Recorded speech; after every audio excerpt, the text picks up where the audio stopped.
at Matthew 25, 24 through 25. And they're looking at two different illustrations, one having to do with bridesmaid, and the other having to do with the homeowner who is on guard from a thief. And these two illustrations that Jesus uses, or parables, if you want to use them that way, are both about being ready for Christ's return. I wanted to give a little bit of background about the bridesmaids here, and from the Hebrew perspective. And so my understanding, based on the research that I've done here, looking back into the customs, that when the bridegroom was ready, he would leave the place where they were going to have their wedding at, or his home, and they would go to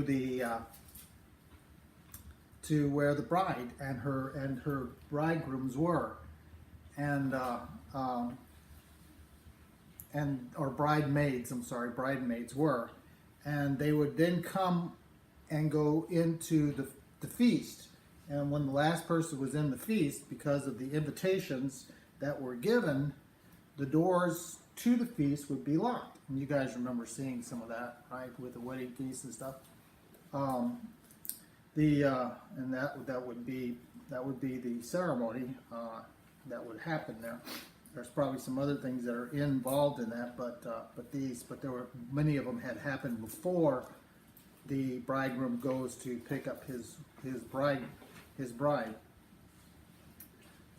So it's important to understand these things, okay? The reason why I'm giving you this is so that you can understand what Jesus is talking about when he begins to talk about the foolish and wise bridesmaids. Okay? So the first question, we see here, you are wise if you're ready for the bridegroom's coming.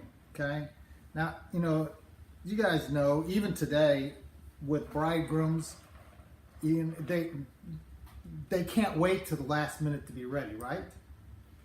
Usually it takes them weeks, months beforehand. And then, one of the things that's interesting is I could not find anything related to the lamps that they're talking about as far as being part of the wedding ceremony. The only thing you could figure out is that the lamps represent maybe the ideal of the bridegroom coming late, but we don't know that.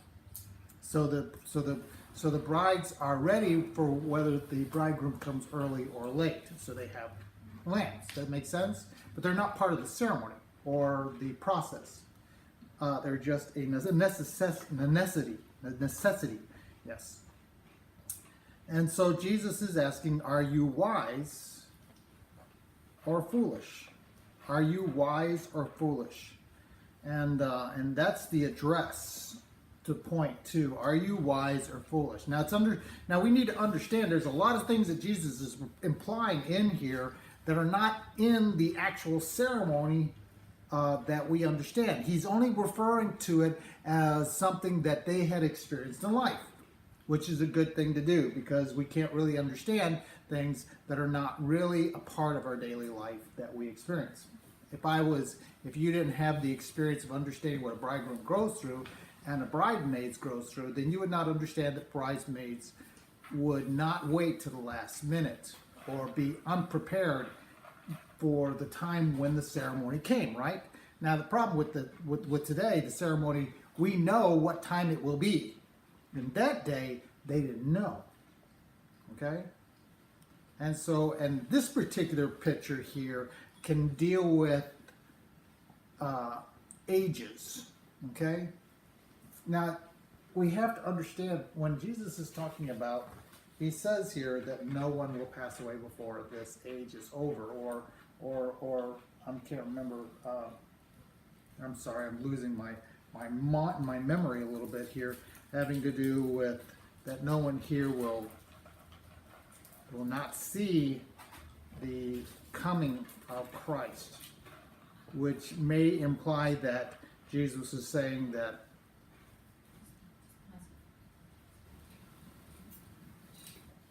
all right, so let's see if I can remember where I picked up at. So we understand the importance of what it takes, but we don't understand how a bridegroom has to wait until. And like I say, the ages having to do with the prophecies Jesus had concerning those that were alive, then they would not miss out on seeing the coming of Christ. Does that make sense? And does that make sense? Yes, no, and yes. Okay. And you understand what he's saying. He's saying basically that either they're going to come with him or they're going to be caught up in the air with him. Now, we know that it has to be that he comes with him, because there's no such thing as soul sleep. Some religions and beliefs do, that people stay in the grave until the time of Christ, and then they're risen out of the grave with their souls. Actually, the scripture teaches, Paul teaches, that to be absent from the body is to be home with the Lord. So it's the idea of them coming back, but we don't know when he's coming back. That makes sense? We have no idea, neither at this particular time did Jesus or the angels or anybody else. Only the Father knew when they would come back, and still only Father and the Lord Jesus and the Spirit will know when he comes back. So the question Jesus is asking: Are you wise or are you foolish? Okay, that's specifically the question he's asking. The kingdom of heaven can be illustrated by the story of 10 bridesmaids who took their lamps and went to meet the bridegroom. Okay, 5 of them were foolish and 5 of them were wise. So he's directing the question: Are you foolish and are you wise? Now, they took lamps. That was not necessary for them to meet the bridegroom. And what did they do? They went to the house of the bride to wait with her for when the bridegroom came, and then they would go with her and the bridegroom and celebrate on the way over there, and celebrate when they got there. The door would be closed. No one else would be allowed to come into the ceremony. They would be left out. And it's important to understand there's little key things here that Jesus adds that they would have recognized that we don't recognize, okay? One of the things, of course, is the lamps. That's not a part of the ceremony, but it was a necessity in order for them to move from one place to another if the bridegroom came late. And basically the impression here is a little bit that the bridegroom does come late. So what does he mean when he says, are you wise or are you foolish? We see here in verse 4. Now what I've done is I've taken and separated the wise and the foolish bridesmaids, and I separated the 2 different areas so that I could be able to direct your attention to them more easily. Verse 4, he says, but the other 5 were wise enough to take along extra oil. So the ideal here is that they understood what it meant to be properly prepared. They didn't know whether he was going to come day or night. Does it make sense? But they were prepared just in case he did come. And that's important to understand, because when we look at the foolish ones, they were not prepared. They thought he would come, and they brought some oil, but the fact is that they didn't bring enough to take care of their needs and following the bridegroom back to his house. So they did what they thought they needed to do, but they did not do what they needed to do. That makes sense? I think sometimes we think that we do what we think we need to do, but we're not ready. You understand what I mean by that? I'll show you here as I go along here. We go. The bridesmaids had prepared properly for the bridegroom's coming. Well, how do we prepare ourselves for the bridegroom coming? And it's important to understand this. And I would like to, and when I'll talk about it here as I go through this, I want you to look at this passage here in Ephesians chapter 5. I know I talked about it last week. I'm going to probably talk about it over and over again, because it's something that nobody talks about, and if they talk about it, it is really very weak in its understanding. And I'm probably going to give you a weak understanding here also, only from the perspective that because of time issues. Husbands, Love your wives as Christ also loved the church and gave himself for it. We see that Christ gave himself for the church. Okay? So the bridegroom here, and we know several analogies from the bridegroom. One of them is that the bridegroom here is Christ. And the bride is the church. That makes sense? And we become like bridesmaid because we're all part of that church. That makes sense? In a sense, and this is kind of the picture that we get a little bit here, is that he's talking about what are we doing to prepare for our wedding feast? Are we ready? Are we excited? Are we, because I tell you, most bridesmaids are pretty excited about the idea of being able to be in a wedding, aren't they? No, yes, maybe. I'm not a bridesmaid, I've never been one, so I don't know. So you'll have to kind of give me a hint here, whether you are or not excited. But I would think, based on my experience with them, that they are excited. And so there's a sense of excitement about it that's seen in their preparation. The more excited they are, the more preparation they do. That makes sense? The more they're engaged into it. It's consuming. It's what they think of day and night. While they watch TV, while they're interacting with people, they're thinking about it. It's a focus of their lives as as their desire is to be a friend, right? You would be a very good friend if you weren't ready, would you? It would be embarrassing to the friend, wouldn't it? If you weren't ready. You came in blue jeans and sweat when you're supposed to be in a red dress that's all flowing, pretty and everything. You didn't know where to stand. You kind of interrupted the service when you came in because you came in late. That'd be pretty messed up, wouldn't it? So the bridesmaid and also the bridegroom's best men are there to for him also. So he goes on. He gave himself for her. Which is more than what we do in comparison to what Christ does. But he's saying that we should give ourselves for her, because he's using it. Husband and wives, love your husbands, love your wives this way.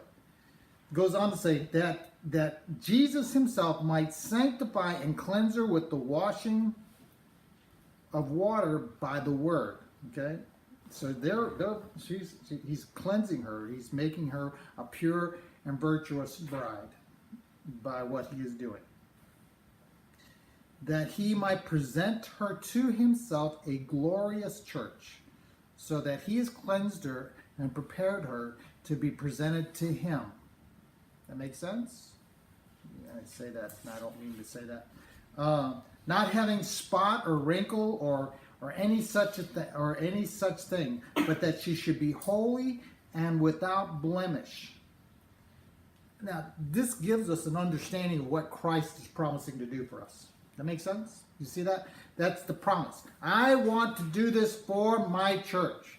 And if my church belongs to me, this is what it looks like. If my church does not belong to me, or those who are in the church do not want to receive these things from me, then you're not my bride. You see what I'm trying to say? It's a clearly cut, either you are or you're not. And it all is based on whether or not you're foolish or you're wise. And we see that it has to be a consuming desire to have these things in your life by believing God. I talked about faith a little bit. Talk about it just for a second again. We know that we can trust God. Why? Because he has already demonstrated to us before we need him to demonstrate to us that he will do what he says he'll do.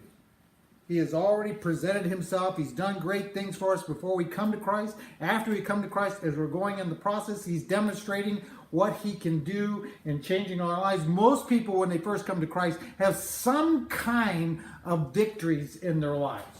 Okay? Sometimes it's over alcohol, sometimes over smoking, sometimes over some particular sin or something. They have something. And God is saying, I'm doing this for you so that you know what greater things I can do. But people are like, well, hey, I ain't got saved. Look at my life. It's different now. But it's not different enough for God. And because he promised more than what your life has changed into. And so if you're foolish in the fact that you think, oh, well, God's done that. I don't have to worry about it. It's all done. Not this, and you're only taken apart. It's like I said, it's not being prepared. You've only done part of your duties as a bridesmaid. You come in late. Maybe you're there, and that's about all you think that you have a responsibility to do is be there, not necessarily be on time, or not necessarily be there to help the bride, or not necessarily there to dress so that it brings honor to her as your friend. You see, you're just not prepared. And you're not willing to go through what is necessary to be prepared because it's too much work. You got other things that are more important to do, and it's too much of a hassle. It's too inconvenient. Can you change your wedding date for me? I'd like to go, but I want to do it on this day. How many people are going to do that? No, it's not going to happen. And so by the process in which Jesus does in our lives to change us, and by our believing into his promises because what he's already done, not because what he will do in the future, because of what he's already done in our lives, what we've experienced, that we turn to him to trust him to finish what he began so that we're ready when he comes. Are you ready? You see what I'm saying? Are you ready? Have you allowed Jesus? Are you a proper bridesmaid? Have you allowed Jesus to do everything he needs to do to make you ready for his coming? Or are you still focused on the world and trying to enjoy this world and trying to be satisfied by it? I tell you, if you are, you're deceived and you're foolish. Because you will not spend the time necessary for God to bring. And you will be offended by many of the things he does in his desire to prepare you for his coming. That to me is probably the greatest offense, is that you become offended by his salvation in your life that he's doing to make you ready for his coming. You see, the value that you place upon that relationship with Jesus Christ is very much watered down and diluted. And there is no relationship. Your relationship is whatever it is that you were expecting when you came to God in the beginning. God didn't change his expectations. You did when you came to him. His expectations are the same. They'll always be the same, and they'll not be any different. And this is his expectations. This was in his word. How long was it written? How long has this been there? Thousands of years. Thousands of years. The prophets talked about it before Jesus came and talked about what he would do, and then he did it, and then it's been written here all this time. It's not like this is some new revelation that came, somewhere. Oh, I didn't know this was here. It's kind of like some contract you read and you think, oh man, I must have missed that part. Now you're being held accountable for it. Is it wrong for them to hold you accountable for it? If it was your responsibility to read it and apply yourself to it and be prepared for whatever the consequences were? It's the same thing here. But see, you're dealing with a person, not a contract. And the person is not going to change his life for you. What he expects is for you to change your life for him. In order to receive the promises of God, you have to go through the necessary process of him sanctifying and cleansing you with his word so that you would grow up in your relationship with him and become this glorious church without spot or wrinkle or any such thing, but that you would be holy without blemish. Spot and wrinkle is something that's imperfect. Are you imperfect? He doesn't want you to make you imperfect. He wants you to be perfect. These are the things he requires. If you're not perfect, which he has done, which you can't do, and you choose to say, well, I can't be that, then you are refusing the mercy and the grace of God, because this is what he wants to do, and you are not ready for his coming. You are not. The bridesmaids understood what they needed to do to be ready. They knew what they needed to do. You see, verse 25. When the bridegroom was delayed, they all became drowsy and fell asleep. When does people usually get drowsy and fall asleep? Typically, it's when the sun goes down, right? No more sun out, so it becomes easier to go to sleep, doesn't it? Especially if you've been waiting for a long time and you have nothing else to do but just sit. I mean, all the girls stop talking. They all pass out. Usually they can talk for a long time. I've seen a bunch of women talk for 2 days one time. Constantly. I'm like, my goodness. Where do you get the breath and the air to do that? Coffee. All right. So they were prepared. They were prepared. They understood what they needed to do to be ready. So when the bridegroom finally does come, they hear about it. All the bridegrooms get up and they prepare their lamps. And I've got here verse 10 because I wanted you to see that they were ready. But while the other bridegrooms, which were foolish bridegrooms, had gone to buy oil, the bridegroom came. And maybe they thought, well, he's going to be gone a long time because he's already been gone a long time. So we'll just go and get some oil and it won't take us very long, But probably more likely, if they're that lazy, they got distracted by a lot of things. They got into the mall and they started shopping in all these places. Before they came out, it's 5 hours later and they come back, they're all gone. Then those who were ready went in with him to the marriage feast. Are you ready? Do you know what you need to do to be ready? You understand now what you need to do to be ready, right?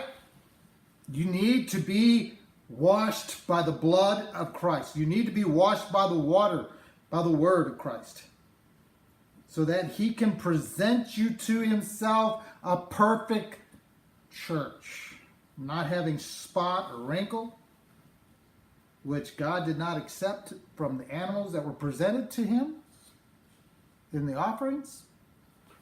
And some people did give those, which brought great condemnation upon them, because it was not that it was the animal was imperfect, but it was the fact that they were saying their salvation was imperfect. Is God's salvation for you imperfect? It is, if it's not changing your life, if it's not making you holy, if it's not making you what he wants you to be, it's imperfect, isn't it? At least that is where you live and act. You see the confrontation here that Christ is trying to bring to your face? He's trying to say to you, look, this is my perfect plan, that you should be holy without blemish, without any impurity and any defect in your life. And I want to do that because I can tell you right now, I'm a defective person. But he's working in my life to make me perfect for himself, for when he returns. But if I live like he can't do it, then I'm saying to Jesus, you can't do this. You can't make me holy. You can't wash me and cleanse me with your blood. You cannot make me where I don't have a spot or wrinkle. You can't make me holy. You can't make me without blemish. We're not talking about the day that we die. We're talking about here when he comes and we're still alive.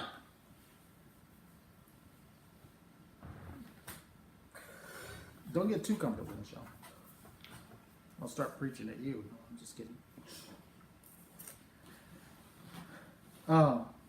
So they knew what they needed to do.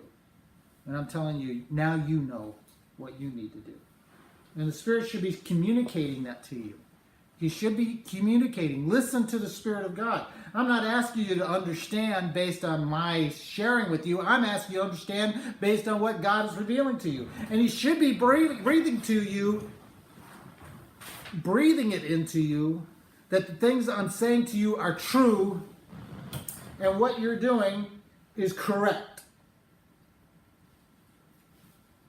You see that? Do you hear that from Him? Do you hear the Spirit speaking to you? That what I'm sharing with you is true. And everything that He will do is absolutely true. Do you hear that? Do you hear that? You see how I'm asking a question?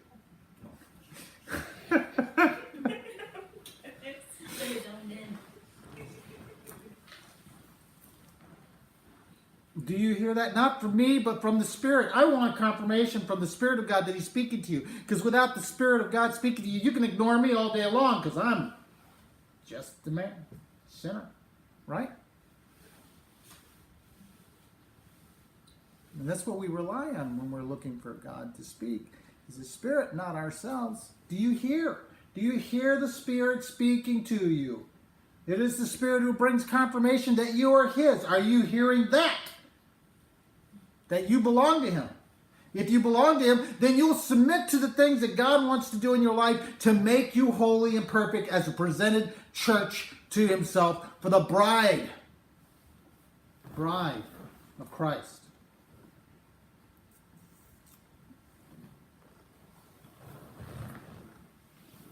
So they were ready. Went in with Him to the marriage feast. The foolish bridesmaids, were not ready for the bridegroom's coming. So look at here, verse 3. There were 5 who were foolish and didn't take enough oil for the lamps. If we go by the percentages that are here, we would say that 50% of those who come to Christ are not ready and will not enter into the wedding feast of the Lamb. Now, it's interesting that Jesus does that because He wants people to look at it from the fact, well, I could be part of the bigger number. Only 70%, came in. So He's trying to say, look, don't be foolish in thinking that you'll be one of the ones picked. You won't be one of the ones picked. You understand? The only way you're going to be picked is the fact that you believe you are picked and you are living so that you are picked. That makes sense what I'm saying? This is the truth. I'm trying to do the best I can to proclaim to you the truth. He says that they were not foolish. And why? What is it that showed they were not foolish? At midnight, they were roused and shouted, "Look, the bridegroom is coming. Come out to meet him. Come out and meet him." And it says, verse 8, the 5 foolish ones asked, "Please give us some of your oil." Who are they asking? They're asking the other ladies who have enough, had extra. "Please give us some of your oil because our lamps are going out." But the others replied, "We don't have enough for all of us. So go to the shop and buy some for yourself." So sometimes we think that we can depend upon someone else's preparation for ourselves. That make sense? Sometimes we're like, you've heard it before. Well, my father is a preacher. Well, my son goes to church over here. My son does that. Or my grandfather was this great preacher, We're dependent upon someone else's righteousness to get us into, but it won't work. I don't care whose righteousness or reason that you have for getting in there, into the kingdom of God, into the wedding feast of the Lamb. It is not going to be good enough because God is looking to you, and I'll show you here what I mean by that. But the others replied, "We don't have enough for us all. Go to the shop and buy some for yourselves." But while they were gone, the bridegroom came. Then those who were ready went in with him to the marriage feast, and the door was locked. So those who are ready, go in. There's no limit to the number of those who were ready and not ready. All of them that were ready went in. And everyone who's ready to go into the kingdom of God will go in. Those who are not ready to go into the kingdom of God will not go in. The door will be shut. And we need to understand the consequences of that. We need to understand the consequences of that more than anything else in this world. I don't know how well I can do in explaining this to you, but I'm trusting that God will speak. We need to understand the foolish bridesmaid had not prepared properly for the bridegroom's coming. And we wonder, why? Why did they not prepare? And I can tell you right now, just based on my own experiences in the last past, was it yesterday or today? I can't remember. It was today. Yes. I woke up this morning and I felt like I had done something wrong. I think I told you about it. Yes. And I was like, okay, God, what have I done? You know, because I was empty.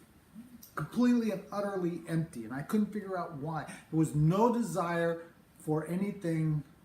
There was nothing that I had a desire to live for. Nothing that I wanted. Nothing that was there. No hope for anything. And I was really, really afraid. Probably more afraid than I've ever been in my life.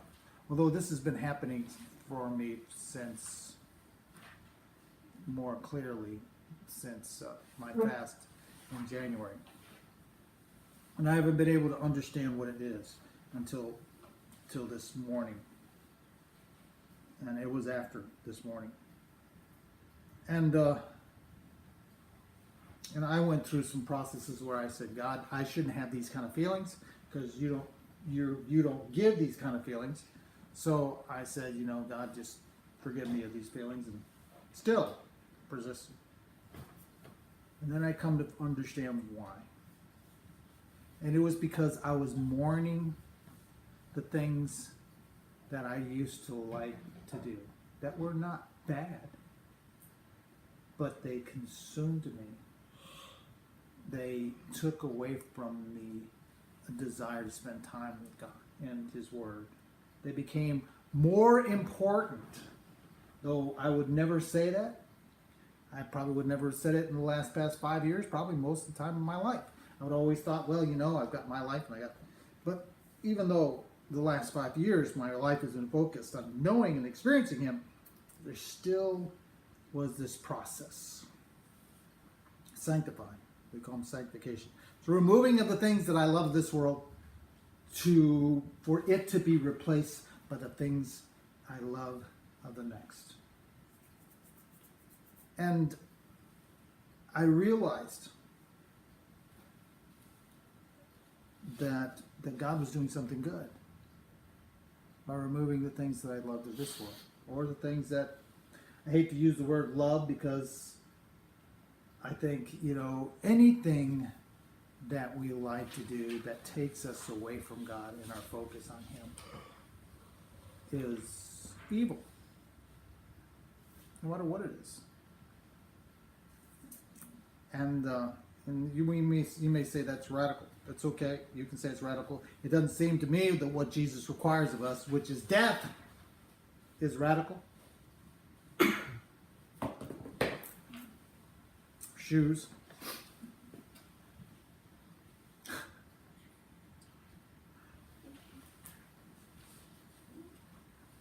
So the situation begs to ask, why weren't they ready? If they knew what that was required, why weren't they ready? And I'll tell you what it says here. Matthew 24, verses 12 and 13.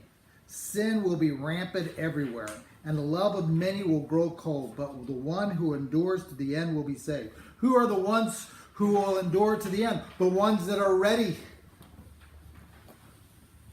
Those who are not ready will not endure to the end because they'll not be ready.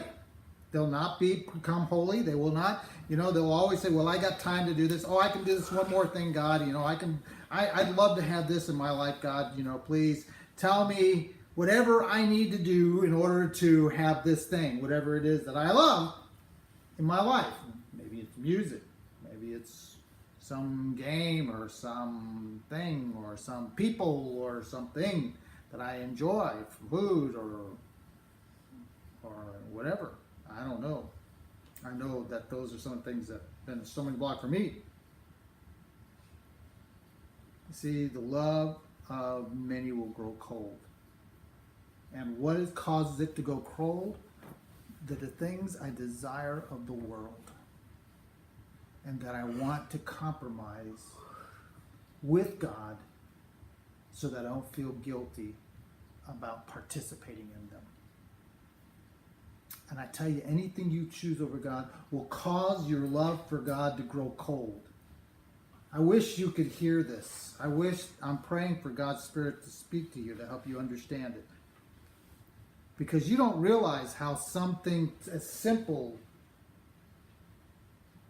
of things that you do that are not evil, but they still cause your love for God to grow cold because Satan uses it to satisfy a need. The need is not satisfied, so you have to have more of it, and more of it, and more of it. And it becomes a consuming desire that finally, because it's been holy and God has given you permission to do it, it's not an issue.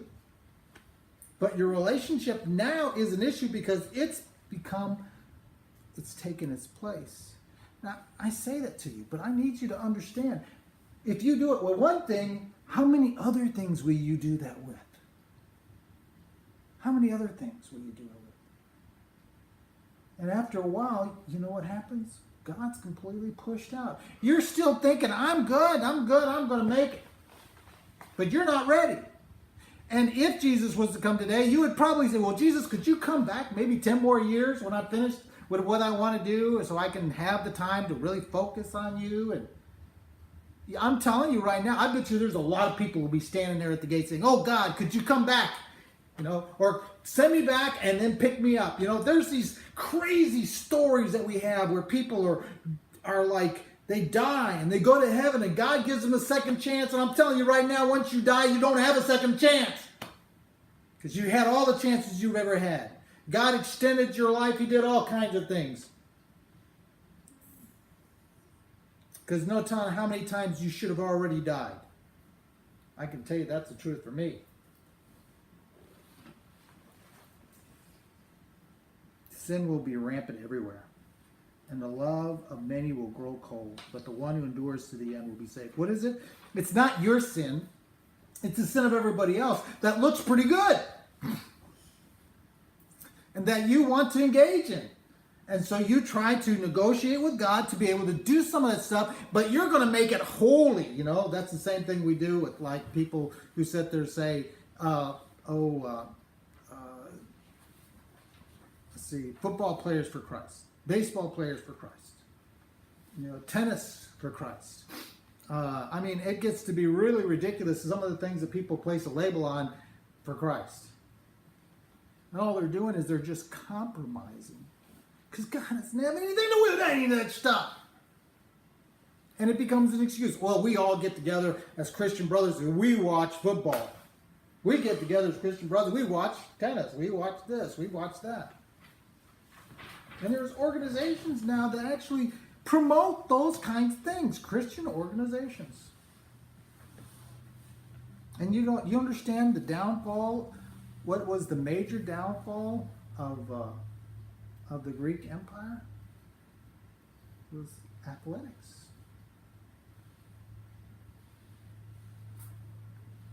It opened the door for the Roman Empire to come in and rip them apart. There's so many things that we compromise today that evil people look at and they think, oh, this is a good place to go.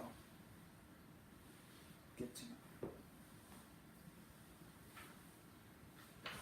It became a consuming desire, and they were not ready for what happened next. They were not ready. And it is in the world today. Foolish bridesmaids knew they would not be let into the wedding. Look what it says here, verse 11 through 13. Later, when the other bridesmaids returned, they stood outside calling, Lord, Lord, open the door for us. But he called back. Look at what he says. Believe me, I don't know you. So you too must keep watch, for you do not know the day or hour of my return. Why wouldn't he let them in? Why wouldn't he let them in? What was it about them that he did not know? I thought all they had to do was just had to have their lamps, right?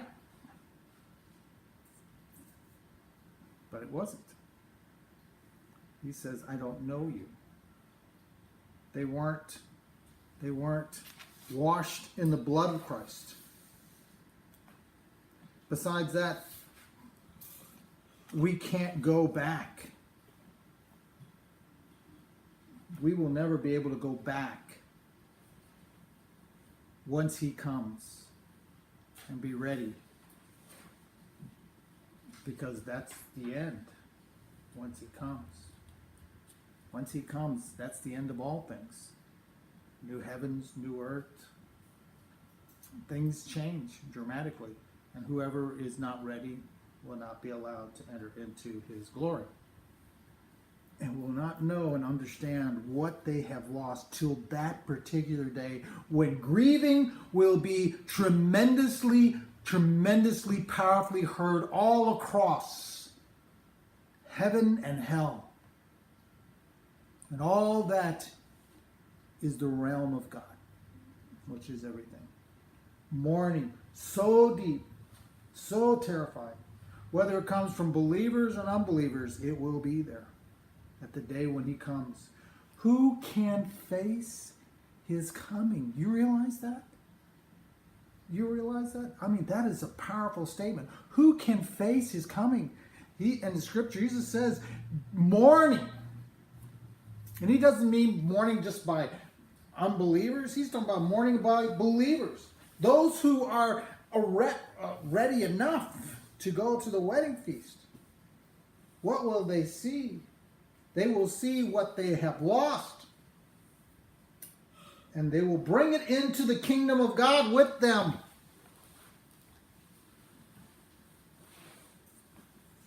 They will bring it into the kingdom of God with them. But those who are not ready, he does not know. Which means basically, he never did know them. Because they didn't have the passion for God's holiness. They didn't have the compassion to know Jesus and for him to cleanse them from all their sin and from all their other desires in the world. Because they did not depend upon him. Instead, of saying, God, here's a desire I have. I want you to take it out of my life. They said, God, how can I make this so that it'll be acceptable to you? You see, there's a difference in the heart's attitude. So he says, you must keep watch. What is he saying? You must be ready. Be ready. That's what he's saying. Be ready. Come, be ready. Look at what it says in Matthew 6:22. I think this is what he's referring to when he talks about the lamp. Your eye is a lamp that provides light for your body. When your eye is good, your whole body is filled with light. But when your eye is bad, your whole body is filled with darkness. And if the light you think is actually darkness, how deep is that darkness? The others didn't have to go back, find more oil. Because that light was being sustained by Christ, not by their effort, not by their own lifestyles. It was being sustained by the bridegroom. See, he has prepared for himself a glorious church without spot or wrinkle or any such thing, that they should be holy without blemish. And those who have been prepared by him will have the light of life of God in them. And that life will be seen through his word that is still speaking, not written down, but speaking into their lives by the promises of God. When the eye is bad, your whole body is filled with darkness. And if the light you think is actually darkness, how deep is that darkness? You know, if Christianity is boring, it's not fun to you, then you don't have what God is offering. I'm telling you the truth. If Christianity is boring, if it's not good to you or whatever, satisfying, you don't have what God offering you. Somewhere down the road, you have not been willing to let go enough of this world to get enough of Christ to make you thirsty and hungry for his presence. And I want you to understand that. That's why so many people are like, well, I want Christianity to be fun. Let's go over to the bar. Let's all get a beer, you know. Let's have a fellowship, you know. I mean, let's all go and watch a game together. And, you know, it becomes about the world in fellowship rather than Christ in fellowship. And if you don't, and if it's boring, which, you know, I'm talking from my own experience because it has been boring to me. And I've sat there and say, God, give me permission to do some things that are not boring. And I wonder why he brought so much condemnation and curses in my life when I did that. My life has been filled with stuff that is not boring. It didn't satisfy, but it wasn't boring. Can you guys get that? Guys, gotta get that. The last thing here is a homeowner. This is another illustration that Jesus uses, or parable. A homeowner is wise if he is ready for the thief. A homeowner is wise if he's ready for a thief or a burglar. Let's put it that way. And you know who the thief is, right? The thief is the one that comes, yeah, the one that comes to destroy, steal and kill. Yes. And so Jesus makes a big deal out of this. Matthew, the thief comes when we think we are ready. That's when he comes. When we think we're ready. Okay? That's arrogancy. Because if you're ready, you've stopped doing anything to prepare. Right? That makes sense?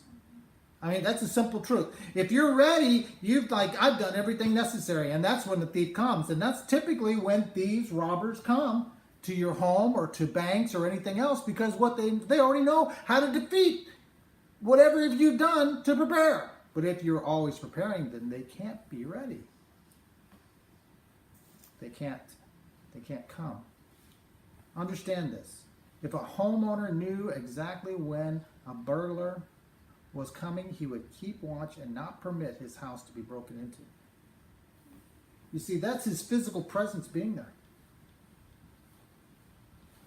And the only way you're physically going to be there is that you're constantly doing everything you can to prepare for the thief to come. But if you knew when he was going to be there, you would be there.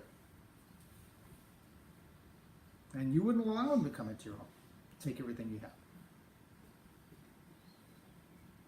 So he says, you must be ready at all times. So he goes to the next step. If you know, well, you should know that the thief is coming to your house.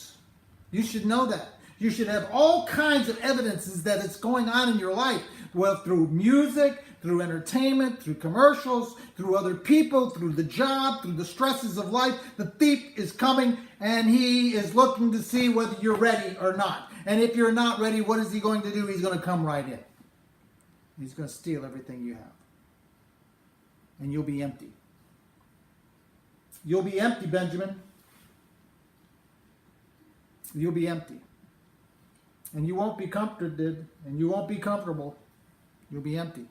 You've lost everything that you thought that Christ gave you. Have you ever seen that? When you start to focus on other things, you understand that your desire for God decreases. Why? Because you basically pushed him out and you brought something else in to bring more joy because you're happier with the world than you are with Christ.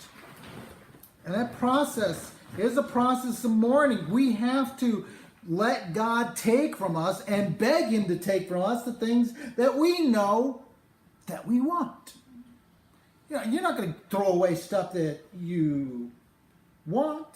You're going to throw away stuff you don't want. Okay, God, here's all the stuff I don't want in my life. Would you take that off? Take pain, worry, doubt, all these kind of things. You know, take these out of my life. Take troubles and struggles and things like that out of my life. Because I don't want them. They hurt. I want things in my life like these things here. Look at this. Is all great, God. You know, you want to bless me with these things. You ever do that? See, we tell God what's going to make us happy. We have no idea what will make us happy. We can't even begin to understand what can make us happy.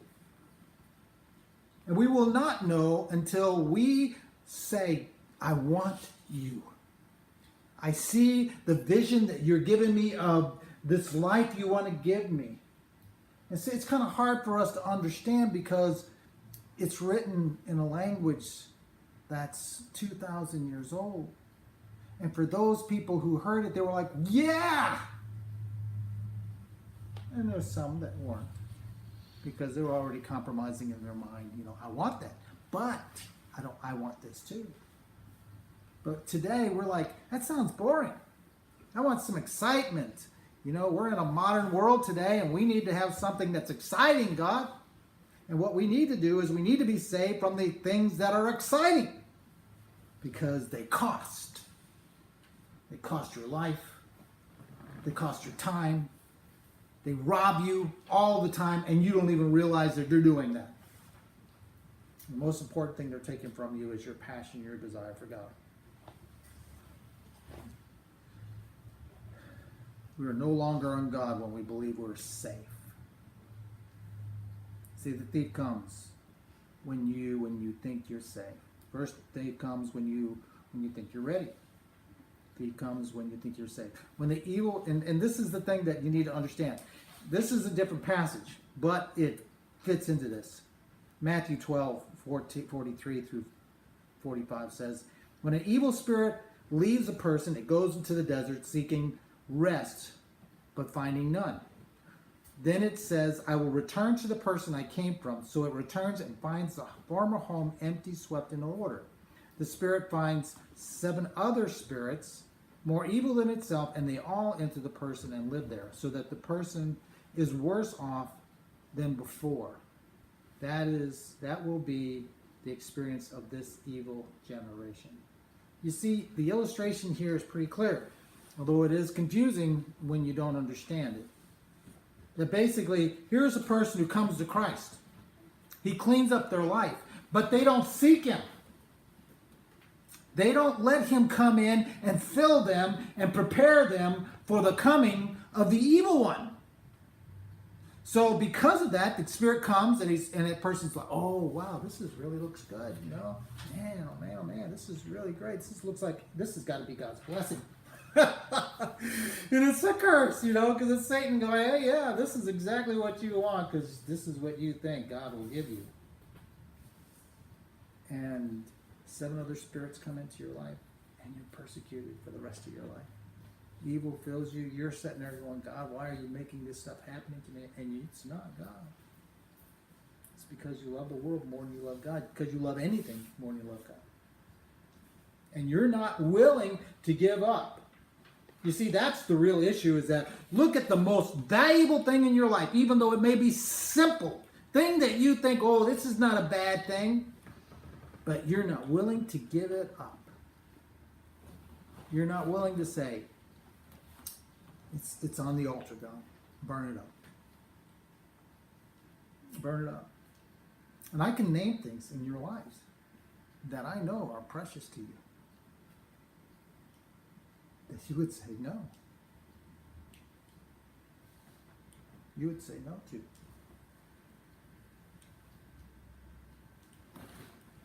And so that's what the Spirit is speaking to you about. You're not ready. There's a whole side of your house that's open for the thief to come into. You got everything else protected, but not that one side. And it doesn't have to be big. It can just be a small little window open. But it's a safe place for him to come through and come into the house and set up residence. He's just not coming to steal. He's coming to take over your whole house. And when Christ comes, what does he see? He doesn't see you there. He sees the evil one. And he says, this person's not mine. I don't recognize them.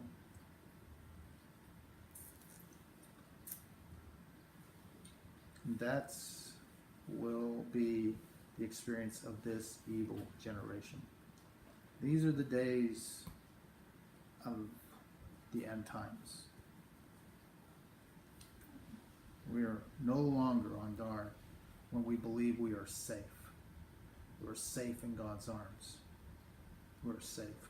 I'm not telling you that you can't be safe, but if you think that you can have this protection from God without being willing to become holy, without being willing to be washed in his blood, without willing to go through the process necessary, the painful process necessary to remove every evil thing of this world. You see, that's the thing. That's why I tell you all the time that your mind must be focused on heavenly things, not on earthly things. Because if it's focused on earthly things, then you've opened the door to Satan to come in and take everything you got.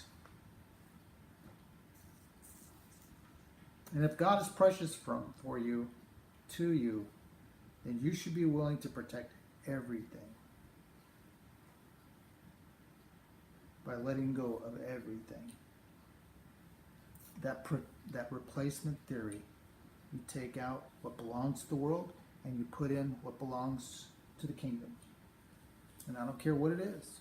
No compromise, no negotiation. God does not negotiate. If you think God is negotiating with you, you're listening to his evil spirit, not God. Because he's jealous.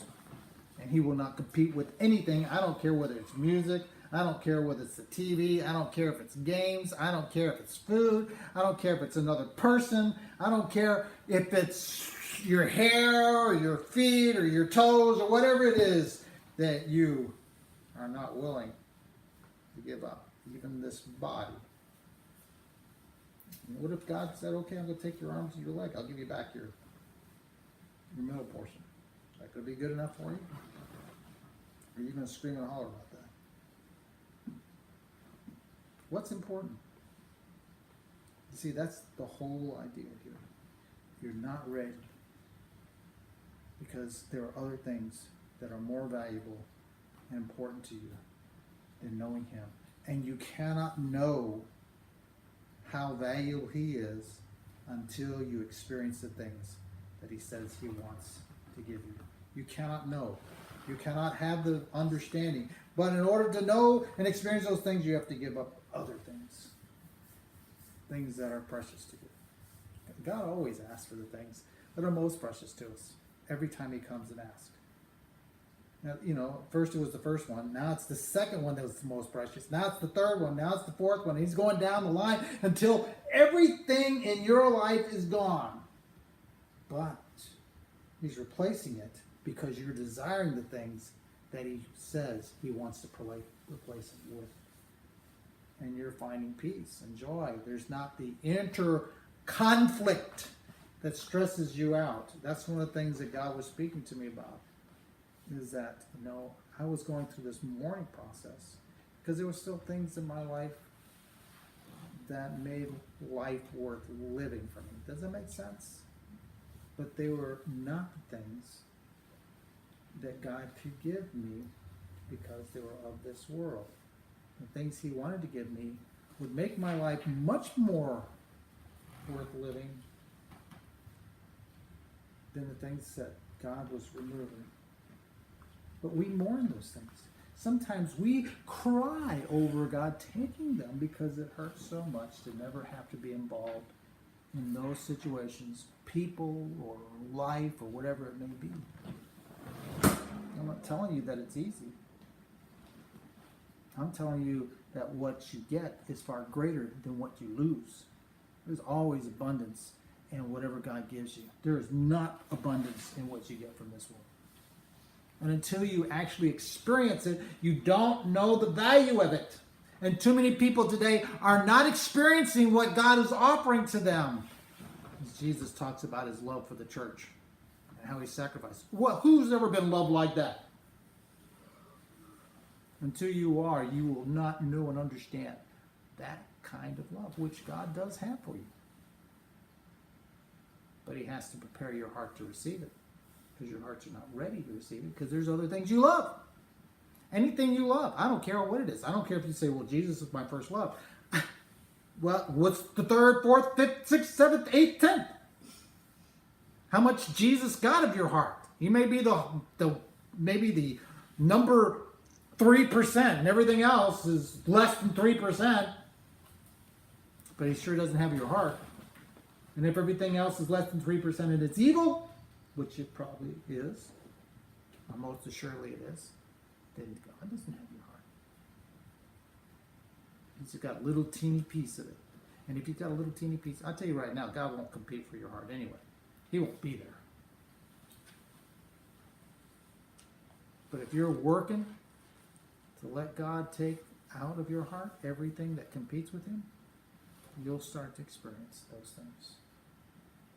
But you'll have to go through the tragedy of letting go one at a time those things that you love, that you're passionate about.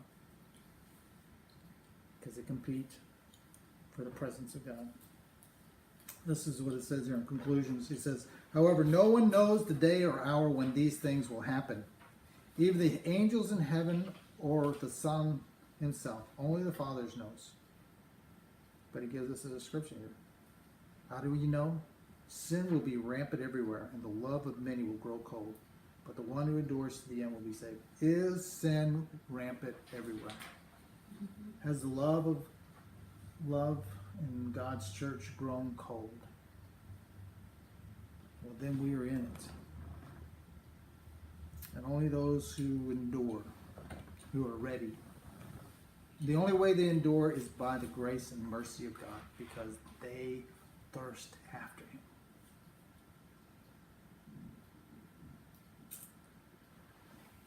All right. So, what's God saying to you?